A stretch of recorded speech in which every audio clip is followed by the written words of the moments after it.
Hello, what's up guys? Hope you're fine and doing well. This is Sohrab Khosravi, and today we are going to learn about simple present tense, a very important tense.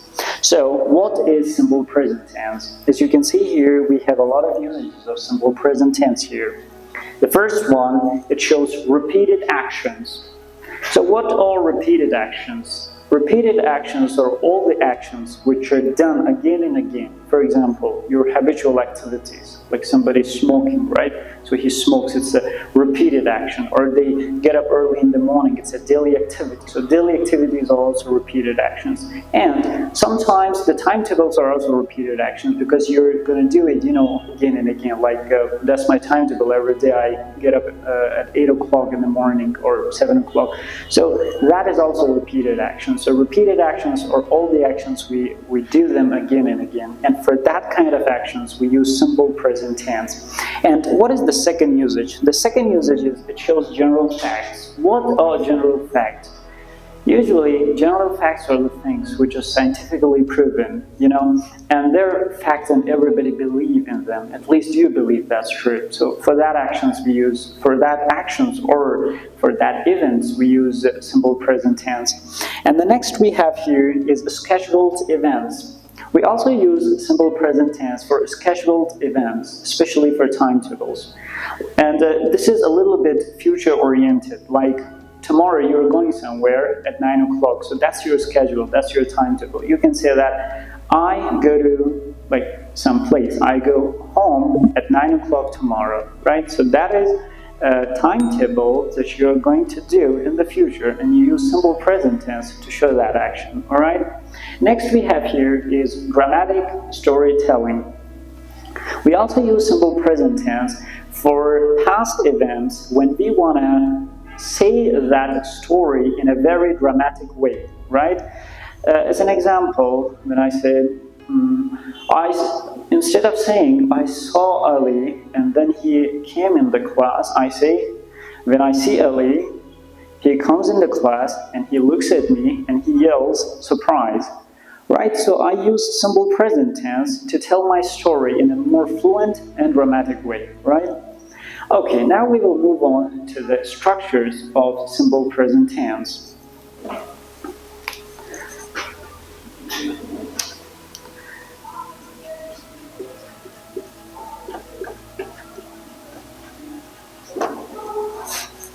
So here we have the structure of simple present tense. That's the subject plus verb, SRES plus complement.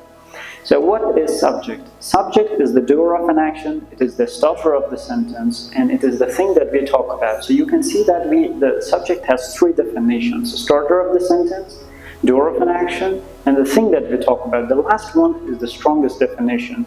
Whenever we are talking about something or someone, that is the subject of the sentence. Next we have here is the verb. What is a verb? Verb shows action, state, being, and possession. So a verb shows four things in a sentence, right? What are they? Action, state, being, and possession. And also, whatever that helps the verb is called a verb. Like they're called helping verbs, but they don't show these four things, but they're helping verbs. They help the main verb. Next we have S or ES. What are they? They are suffixes. Suffixes are letters or a group of letters. They're used at the end of words, now here at the end of this verb, to change their meaning or to change their form. They're called suffixes. Also we have prefixes, right? They're used before, but suffixes are used after. Like as an example, we have teach and we put ER to make it a noun, like teacher. But here we use them to show that there is a third person singular form, right? So for changing it to the third person singular form, we use S or ES. I will describe it later, what is third person singular form. Next we have is complement. What is a complement? It completes the meaning of the sentence. And usually we have three types of complements: noun complement, adjective complement, and adverb complement. Alright, let's give an example for it. I work hard. So in this sentence, I work hard, you can see I is the subject, verb is work, and hard is the complement, right? You can also use other things here, like times, like I work hard every day. right? And other things. The second example is here. She watches TV. She watches TV. She is the subject, watches is the verb, and also we have added es here, and then we have complement TV. We can also use, you can make it longer. You can make the complement longer. You can say she watches TV every day at 9 o'clock, right? Okay, now you can see here we don't have any s or es here at the first sentence, but we have es at the second one. What is that? As I told you, what is third person singular? There are 7 subject pronouns in English language. What are they? These are the 7 subject pronouns. I, we, you, they, he, she, and it. These are the 7 subject pronouns, right? So these 2, they're called the first person, right? These one are the first person, right? First person. First person are the ones who are saying something, right? They're talking, right? They're the first person. I is the first person, and we, because it includes I, that is also the first person. You is the second person. It's the one we are talking to, somebody who is in front of us, and you can see us. That's the second person. And these are the third person, right? These are the third person. Third person are the people we are talking about, but they're not here. Maybe they're here, but we are not talking to them, right? So now, we have 2 types of third person. We have third person plural, which is here, right? They, like they're coming to class, or they work hard, or they get up early in the morning. So they're not here, right? Or maybe they're here, but we're not talking to them. But the second here, we have the singular ones, right? So you can see that is the third person singular, right? Third person singulars, or he, she, it, and all other nouns, right? Like Ahmed, Mahmoud, and others, right? We can also say this, that, they're also third person singular. So whenever we use the third person singular, we use s or es at the end of the verb here at this point. And why we do so? Because of the subject-verb agreement. Whenever the subject is singular, the verb should be singular.